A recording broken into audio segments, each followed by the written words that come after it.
There is an appointed time for everything under the heavens. There's an appointed time for all of the different moments of life. You know, in the book of Ecclesiastes, that particular line and what follows in that section has always been one of the most cherished phrases in Scripture for me. This whole idea of time. And when I think of the different appointed times that have been blessed and clearly moments that have been defining moments in my life, always I sort of come back to, it's something that's been in God's plan in some kind of mysterious way that in the moment I didn't necessarily see, but indeed hindsight proving it to be true. When I look at the arc of my 79 years, and I remember the appointed time, if you will, that I lived and celebrated life in Duran, Ecuador, it's clear to me that that was a blessed time, a time that was part of God's plan. Similarly, I know you also share that with me, that you also had a time, an appointed time, in which you lived and worked and lived and celebrated a year of your life in Ecuador. And I remember speaking with you about it. Sometimes those conversations were in groups, sometimes they were individually, sometimes they were at Mass, in different moments in the houses or moving around in conversation, saying to you that you are supposed to be here. It's no accident, you might remember I said those words, it's no accident that you're here in El Rostro de Cristo during this time. Time is such a precious commodity, isn't it? You know, we can't make it, we can't find it, even though we use that kind of language. I'm going to find some time, make some time. That's ridiculous. All time is gift. All we can do, if we're conscious of that gift, is humbly receive it and use it as best we can. You know, have you ever noticed that there are some times, however, that are transformational? In other words, those times tend to affect all the other times after them. Sometimes for good, sometimes not so good. Times that are transformative. I think for all of us, the experience of life and work in Ecuador were transformative times. I choose in this moment to sit in this chapel of my old high school. I came here more than 60 years ago to pray, to be quiet, to celebrate my faith as a kid, as a teenager. It was a transformational time in my life. And you have had similarly transformational times. I'm suggesting that one of them was the time you spent in Ecuador. What a year it was. I can't remember every incident, of course. It's been like 35 years. There are 35 years of you. But I never, ever have forgotten you. Never. And I remember so many instances that pop into my mind. Stories and moments of sharing one-on-one or in conversations again. And I remember how the year unfolded for you. Look what happened. Look what you did. First, you had to form an intentional Christian community. You remember that? And then you had to figure out, what does it really mean to live a simple lifestyle? But then you were immersed in a whole new culture, unlike any you've known before. You learned another language. Amazing. You formed a unique community, which was so hard to do and so absolutely beautiful to do. All the different moments of your life, you laughed more than you ever had before, and you also knew terrible loss and sadness, and you knew helplessness. And you had to fall back on the mystery of faith, the mystery of God's grace, working in all kinds of ways. And you learned so much about yourself during that year. What an appointed time that was. And you also learned about your body, and you learned about, you probably learned more than you ever needed to know or wanted to know, surely, about diarrhea, And you knew about the struggles and the suffering of the people. And you knew about heat. And you knew about how loud roosters could be in the middle of the night. You know, through all of those experiences, so amazing for you. They were appointed times for you in Rostro de Cristo. And it's been a gift. And you know it's been a gift. You know, when I first started Rostro de Cristo, I had a dream. The dream was that the young men and women who came to live with us for a year would give of themselves generously, would grow in their faith in Christ, and would return after these enormously profound experiences and relationships, and they'd return here to the States, and then they would change the world. And I still have that dream. I really do.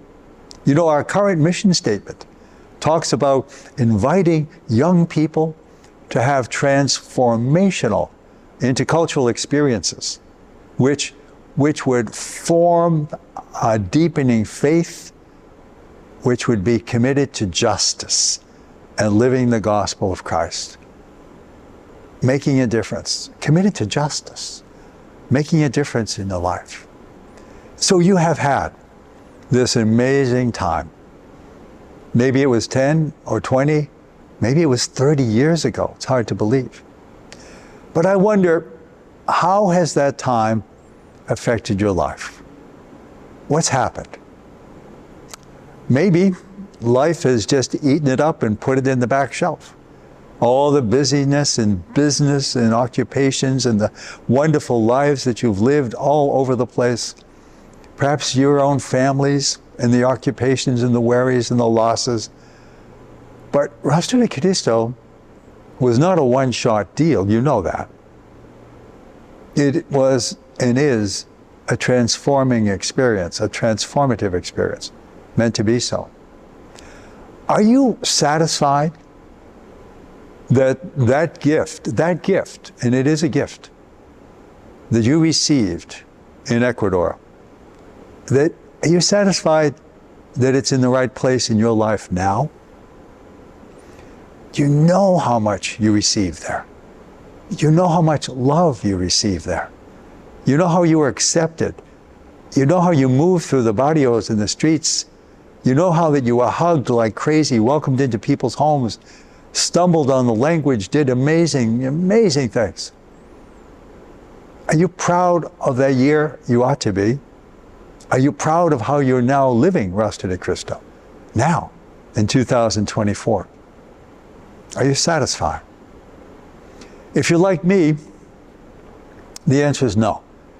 No, I keep going back to it again and again and again. I can't escape it, and I don't want to escape it.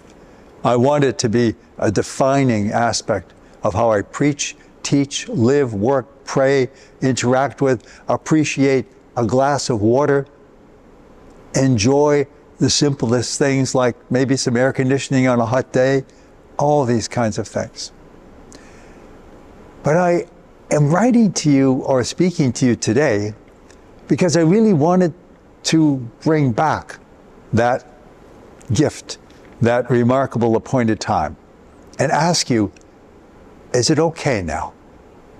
Are you going to do something about it? The world we're living in now is a disaster.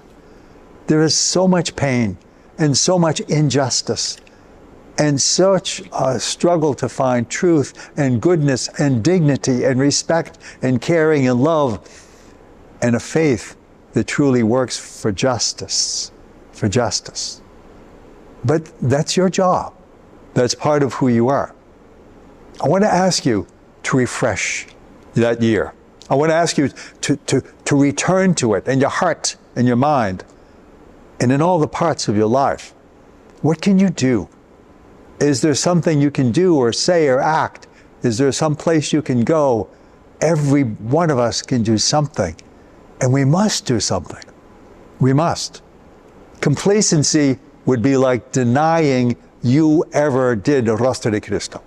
Don't you dare do that. You can't do that. You have to re-embrace it. Allow it to fill you up allow your head to go back and smile and giggle and let your eyes tear up as well. Because that's the gift you received. Now it's a gift that needs to transform you and me in this summer, fall, year 2024 to make a difference wherever you can. And every one of us can do something.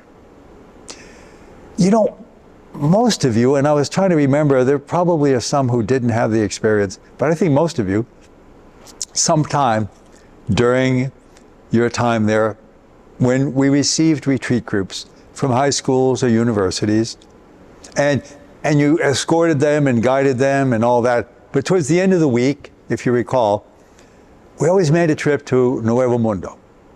And at Nuevo Mundo, Pat McTeague showed the group around. And at the end of the tour and all, we went to some lovely, comfortable room.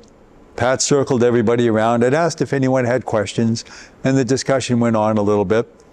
But then at a point in time, Pat said, looking at everybody in the room, now that you've seen all this, what are you going to do about it? The students usually got a little uncomfortable. And if you recall, Pat could make people uncomfortable. And she'd repeat, what are you going to do about it? And she'd push them further for answers. There weren't any because there was such a challenging question. And frankly, the students just weren't prepared to know what they were going to do about it. But then she delivered her closer. She said, I hope you remember this. If you were there, you can't forget it. I am convinced that God has reserved the deepest, hottest, most horrifying places in hell for those people who have seen what you've seen and didn't do anything about it. And if you think, she said, that you can get in front of the Lord and he says, what did you do about it? And you say, but I didn't know. God's going to respond, oh, yes, you did. That white-haired bitch in Ecuador told you all about it. Whereupon, if you remember, guys, everyone who heard her delivery line, was flopped back in their seat like they'd been slapped. And as you know, they were just slapped. I remember it.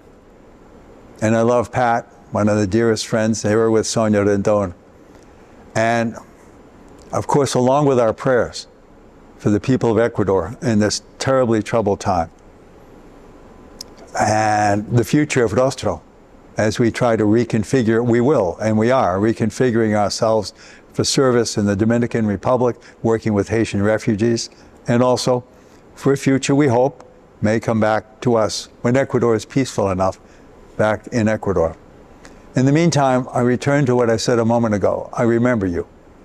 I remember you with fondness and genuine love and affection, for the courage, for the gift, for your goodness, for your spunk, for your energy, for your laughter, for your cynicism, for your troubles, for all that you did in that 1 year of service to Rostro de Cristo. Various times each day, when I say Mass, when I gather for prayers, I always remember Rostro, the volunteers who have been part of our life, who form the family of Rostro.